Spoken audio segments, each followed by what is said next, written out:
it's live. Okay.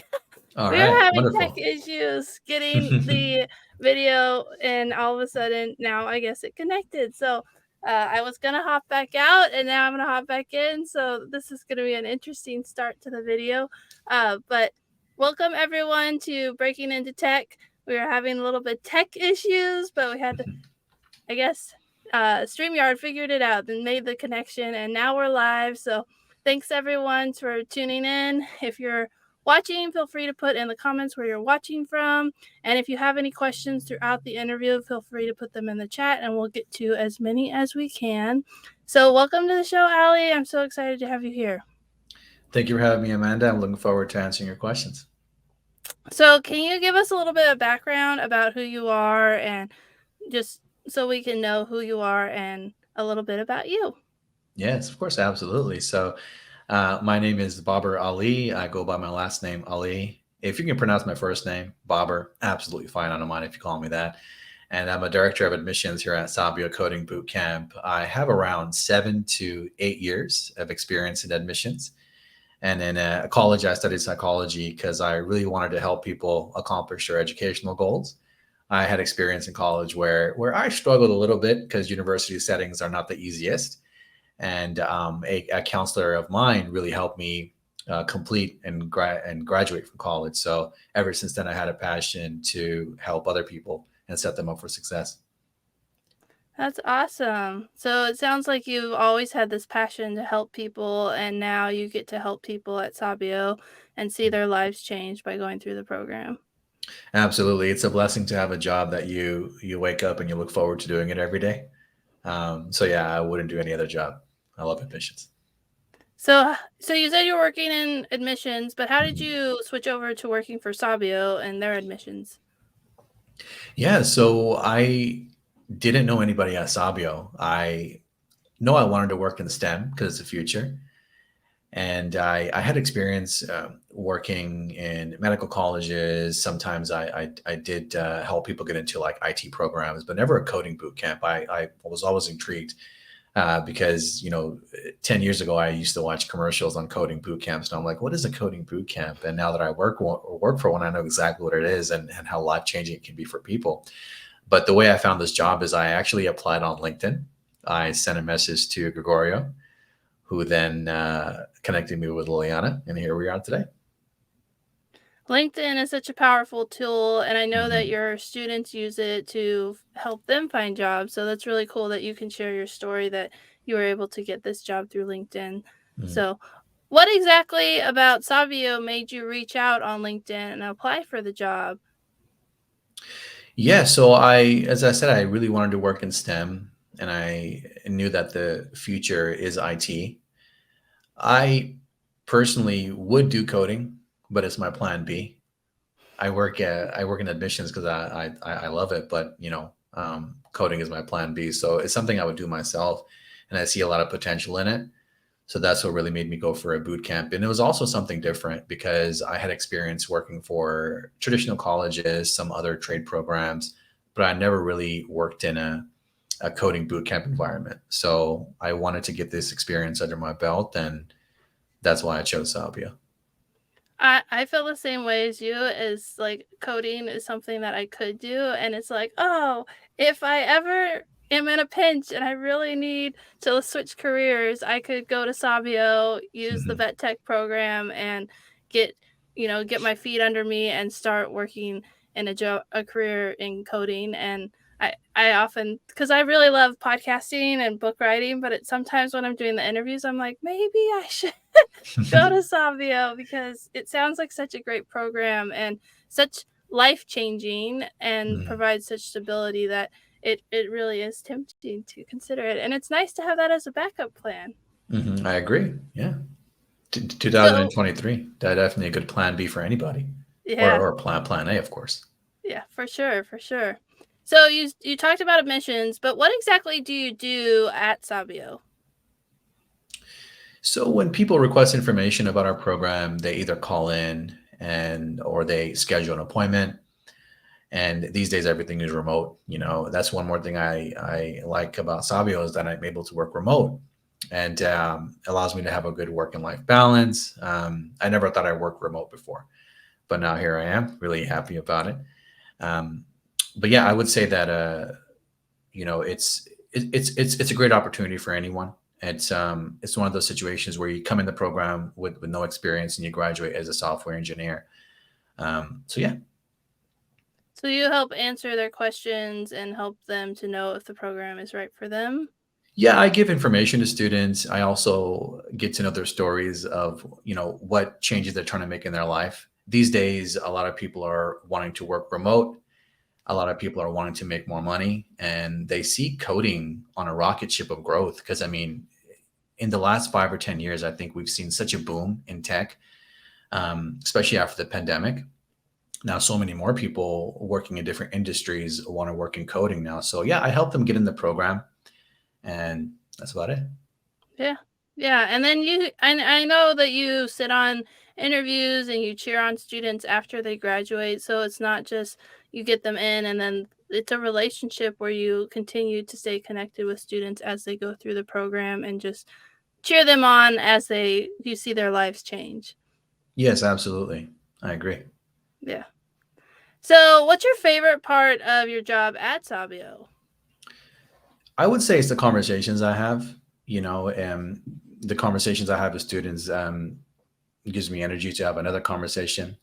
And I think it's really, I have a passion to hear about people's stories, and I have a lot of respect for people too trying to make a change in their life, because when you're working full time or you have a lot on your plate already and you look into a career change, especially for our program, you have to leave your full time job and pursue this full time, and it's a huge jump, and it takes a lot of courage, takes a lot of planning, and that's where I come in and I help students accomplish their goals, help them prepare for success.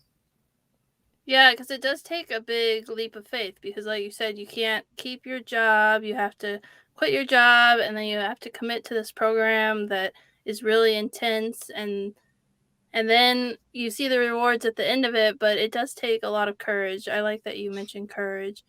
And you said you like hearing the stories of students. What about the stories really drives you to continue what you're doing?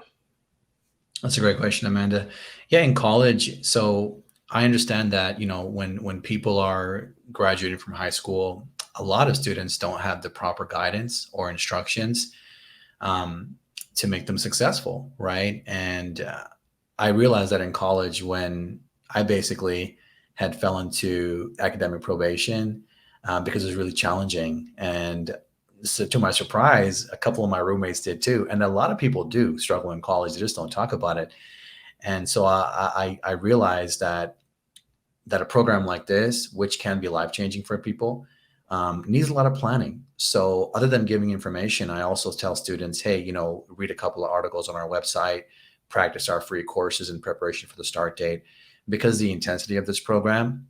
I mean, yes, you lose your. I mean, you leave your job, whether it's part time or full time, to pursue our coding program, but it's kind of like an internship, right? Because you gain real experience in this program, and you leave with 2 years of experience. So yeah. Yeah, the internship part where you get to work with student or with a company, I think is invaluable in the process of, that's something that you often don't get in college in the classroom and it's harder to get those internships. And so I think that's really set Sabio apart from other programs, especially like college, because you have that ability. We just got you got a comment in the chat saying Ali is an amazing team member. I can't see who it is, but we say thank you for that. Thank you for that. I appreciate it. Definitely. That's very sweet.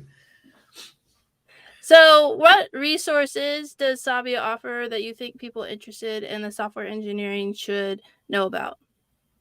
Yeah, Meta, you just mentioned one, which is the project that they do, and which is also one of my favorite things about Sabio, because Gregorio and Liliana have a huge network, and they connect our students with entrepreneurs who need a website, excuse me, or an app created.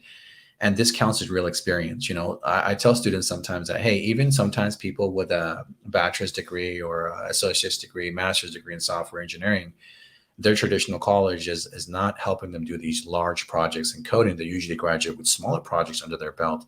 And coding boot camps, especially ours at Sabio, we highlight that because when you get in front of a job interview and you're doing that interview, employers will ask you questions about, hey, do you have real experience? And this project is going to be a website or an app, then students will build from scratch. So it's not just training; it really mimics a real full-time career here at Sabio. Yeah, I for my civil engineering degree at the end we had to do like a capstone project, but it was very like pie in the sky and we didn't have someone telling us what we wanted, and so it was kind of, you know, it was as real as it could be in the college setting, but I think having like a customer who actually knows what they want and has something, and you're building something from scratch, and then you come into roadblocks when you can't produce what they want, instead of where we were like, okay, well, we're just going to change it because we're the customer. And so I think having that experience is really invaluable and something that the capstone project for college can't quite offer. Yeah, I agree. And to add to that, I mean, you really have three ways to become a software engineer these days. The most popular route is, for now, it's boot camps in traditional college, right? Traditional college can take a long time, 4 years, maybe 6 years if you're working. Boot camps can get you in there in about 4 to 6 months. And then the third way is teaching yourself.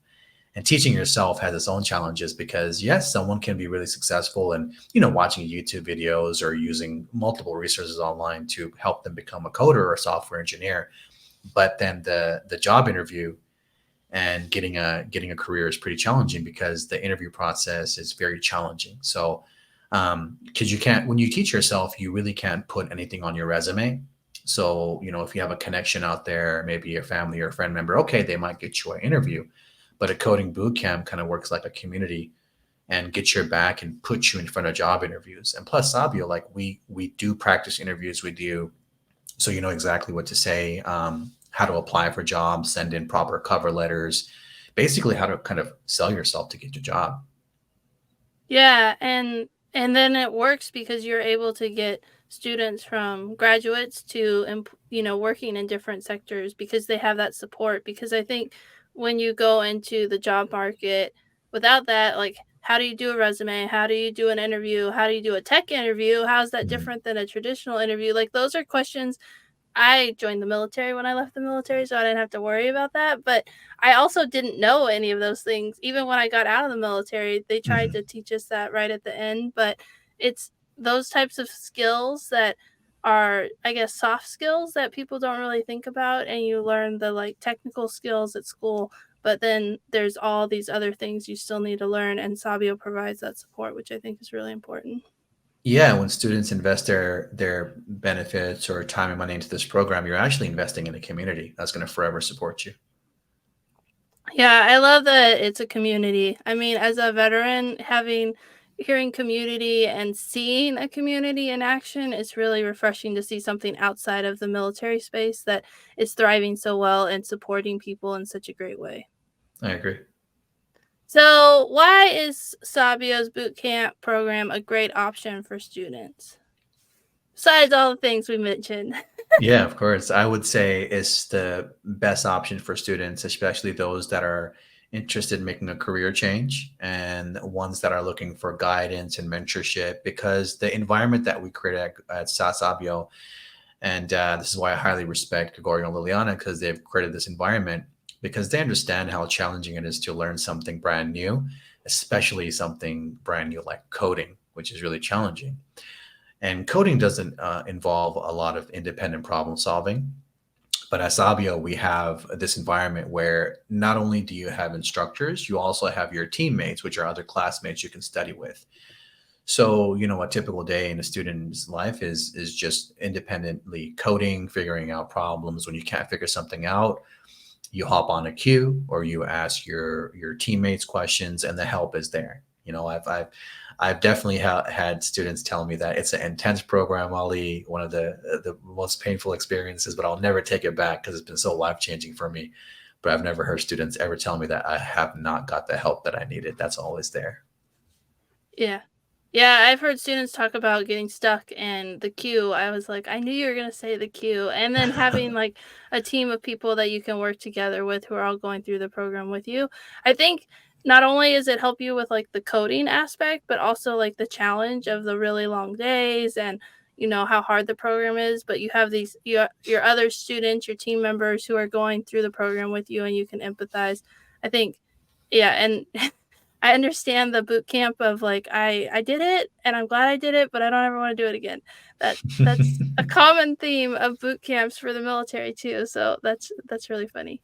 Yeah, it's a bittersweet moment, right? I mean, you go through something that's just you're living and breathing coding for 4 months, but 4 months later, maybe 5 to 6 months later, you're in a career, and that's where we have. I'm pretty sure you've heard of students talk about imposter syndrome, where they feel like, wow, I'm in this situation, I'm making so much money, I'm working remote, and just 6 months ago I was doing a job which I hated. Do I really Right. deserve this? And I think that's really beautiful to see, to make the people realize that no, you worked hard for this, and you're admitting to me that yes, it was a very challenging experience, but you look back and you go, I would never have done it differently. Yeah. That's always put a smile on my face. Yeah, I love that. That's a great Mhm. story. So, what advice would you give to someone who's considering a career in software engineering? So I definitely consider our program a career, right? Entry level career at that. So get into our program. The advice I would tell students is, look, you're getting into a program where it's going to take all your time for 4 months, and you're investing your hard earned time and money, or whether your veteran benefits into this. So make sure that you plan ahead. You have conversations with your family members and friends telling them, hey, I'm going to be busy. Excuse me for 4 months. Don't invite me to parties. Don't invite me to hangouts. Let me just focus on this. So that's the advice I would give them. On top of that, I will tell them, ask questions. And in this kind of environment, whether you're going for a coding boot camp or even if you get hired tomorrow in an entry level job in coding, you have to ask questions.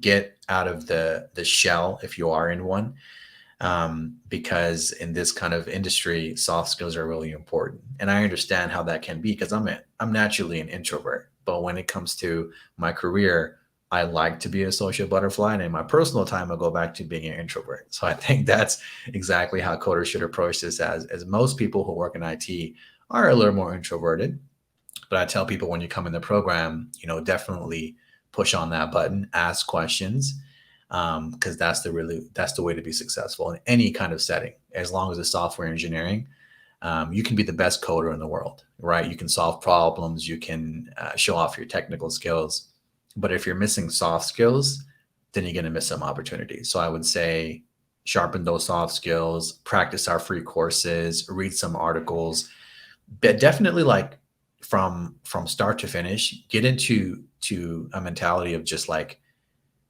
pedal to the metal, you know. So Yeah, I read a book and she said that you're supposed to your mind can like easily say, "Oh, I shouldn't ask that question," or "Oh, I shouldn't reach out to this person." And so she had a tip of you just say 5, 4, 3, 2, 1, and then you do it, because then you can get yourself out of that like stopping phase, especially for introverts who don't want to talk to anyone or don't want to ask questions. So I use that a lot. I'm like, okay, 5, 4, 3, 2, 1, let's go do this, because sometimes it is challenging to step out of my shell and ask those questions, but that's how you get the most out of the experience. it takes practice, and then over practice, you get comfortable, and then you have it down. Yeah. So we talked a little bit about like the different things that Sabio offers. How does Sabio stand out compared to other bootcamp programs? I would say it's the culture that separates from other boot camps. For example, we still have our founders working on the front line, Gregorio and Liliana. Gregorio is our lead instructor, Liliana is our CEO, and they have a passion to help students become software engineers. And I think that's one of the reasons why Sabio is different, because they get people on their team who are also passionate about helping students change their lives. So I have teammates that I know for a fact that are doing this job because they genuinely enjoy helping students become software engineers, and then the students get to meet people who actually want to help them and who actually want to mentor them and guide them. And I think that's different from any other school. I would also say that we've been around for a long time, since 2013. And there's hundreds of boot camps now that are just opening up. So we've been in the game for a while, and I think that's important because it shows that employers know Sabio. We graduate good software engineers, and of course, not to mention that we're state licensed, which is really important because when you're going to a state license program, your rights are protected. Yeah, those are all really important. And we are doing an interview on Wednesday with Liliana and Gregorio to celebrate 10 years of Sabio because, I mean, you said 2013 is 2023. Like, Mhm. it's really exciting to meet that milestone and to be able to celebrate all that has been accomplished. And the other new coding boot camps, you said licensing, but also the VA knows Sabio. And so if you're a veteran and you're thinking about using your either GI or the vet tech, Sabio is already connected. They understand that they have veterans on the team who work for Sabio who can help you. And so having that experience, and then Gregorio is like so involved, not only like he has his past coding background, plus he's teaching, and we did an interview a few weeks about AI and how things are changing and how Sabio's curriculum isn't standing still; it's adapting and changing as tech is changing. So all those things, and I think that 10 years of experience really highlights how they are able to stay current as things change in the tech world.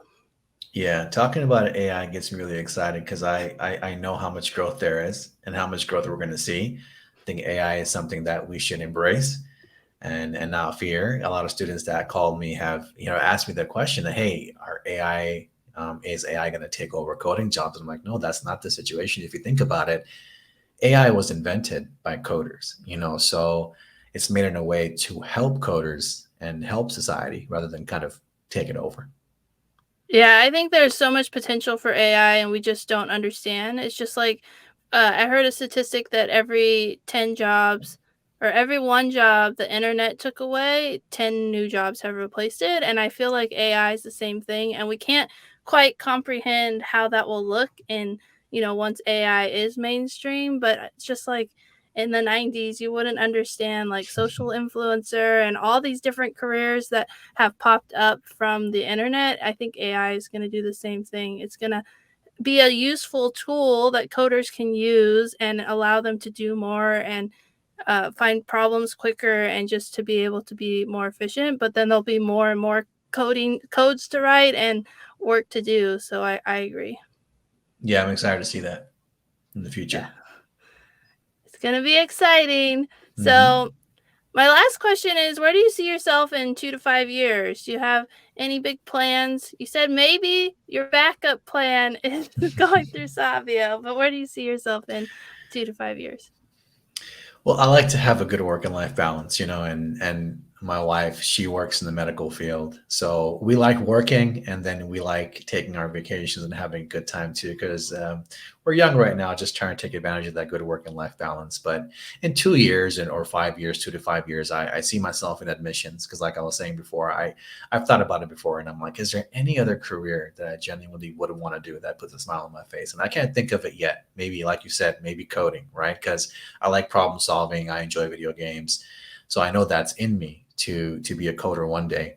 But right now, I like people getting in the program. I don't know if I'll ever pursue it myself. I might just start doing it on the side, maybe a couple hours a day, just to kind of practice, get used to it. Um, but for now, for 2 to 5 years, I see myself working in admissions and seeing the growth at Sabio. I know for now we're in California and we do remote learning, but I see Sabio in every single state of this country because I truly believe that once more people learn about Sabio, they can come here and change their own lives and put themselves, their families in better situations in a matter of 4 months. I don't think any other industry offers a 4 month long program that can put them in a close to a six-figure salary remote job. So sometimes this is too good to believe. But yeah, going back to the question, Amanda, I would say 2 to 5 years. I see myself still working in admissions at Sabio. I love that, and I love the dream of having Sabio in person every single state. Now you can participate remotely, but we are based in California, and so if you want to do the in person, you got to be in the LA area. And Mhm. so I think that's a great goal. I can't wait to see where Sabio goes and all the students who have their lives changed.